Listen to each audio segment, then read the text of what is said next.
Hi అండి, అస్సలాము అలైకుం. ఎలా ఉన్నారు? అందరూ బాగున్నారా? తిన్నారా అండి?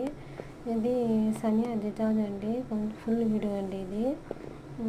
చూడండి, ఇది ఏమంటే మళ్ళీ వెజిటేబుల్ చికెన్ కూడా అనొచ్చండి దీని పేరు. అంటే అరబీలో సనియా జిజాజ్ అంటారు వీళ్ళు ఎక్కువగా. ఇప్పుడు నేను పేరు పెడుతున్నాను వెజిటేబుల్ చికెన్ అని. చూడండి, దీనికి కావాల్సింది టమాటాలు, ఎర్రగడ్డలు, క్యాప్సికము, క్యారెట్, ఇది పొట అంటే ఉల్లగడ్డ ఉల్లగడ్డ కదా అది, ఉల్లగడ్డలు అండి.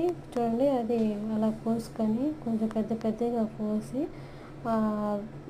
అది ఏమైనా గ్లాస్ దాంట్లో మొత్తం పెట్టేయాలండి, డెకరేషన్ లాగా పెట్టేయాలి. చూడండి ఎలా కోసాను నేను. టమాటాలు రౌండ్గా, ఎర్రగడ్డలు రౌండ్గా, క్యారెట్ కూడా రౌండ్ కోసి కట్ చేశానండి. ఈ క్యాప్సికం కొంచెం పెద్దవి, ఉల్లగడ్డలు కొంచెం పెద్ద రౌండ్ కట్ చేశాను. అలాగా మొత్తం అవి కింద వేసేయాలి.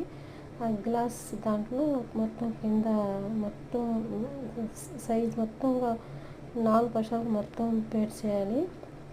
ఆ తర్వాత చికెన్ అండి, చికెన్ చూసారా, దాన్ని స్కిన్ తీయకూడదండి. స్కిన్ తీయకుండానే మళ్ళీ దాంట్లో నేను టమాటో పేస్ట్ అండి, ఇక్కడ రెడీమేడ్గా వస్తుంది టమాటో పేస్ట్. ఇది రెడ్ చిల్లీ అండి. రెడ్ చిల్లీ అంటే కారం ఉంటుంది. ఇదేమంటే గార్లిక్ అండి, గార్లిక్ పేస్ట్ నేను చెప్పాను కదా స్టోర్ చేసి పెట్టుకుంటారని. ఇది గార్లిక్ పేస్ట్ అండి. ఇది వేసి చూడండి, ఇదేంటే ఇది మ్యాంగో అండి, మ్యాంగో పేస్ట్. ఇది నేను ఇండియా నుంచి తెచ్చి ఇది పేస్ట్ చేసి ఫ్రిడ్జ్లో పెట్టున్నా, ఫ్రీజర్లో. అది బ్లాక్ పెప్పరు, కొంచెం సాల్ట్ మొత్తం మిక్స్ చేసి దానికి బాగా మ్యారినేట్ చేయాలండి. మొత్తం మసాలా పట్టినట్టు బాగా కలపాలి. మళ్ళీ చికెన్ స్టోక్ అని నేను చెప్పాను, చికెన్ స్టోక్ అని. చికెన్ స్టోక్ ఒకటి వేసానండి. మొత్తం దాన్ని బాగా చికెన్ బాగా పట్టేయాలి మసాలా. చూడండి ఎలా పెట్టాను. మళ్ళీ దానిపైన అది వెజిటేబుల్ ఉంది కదండి, వెజిటేబుల్ పైన మొత్తం ఇలా వేసేయాలి. ఇది రోజ్మెరీ అండి.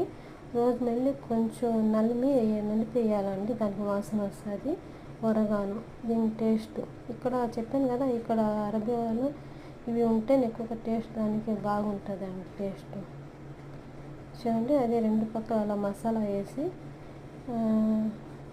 చూడండి, చికెన్ 2 పక్కల తిప్పుతున్నా, ఎందుకంటే మసాలా బాగా దానికి కూరగాయలు కూడా బాగా పెట్టాలి కదా.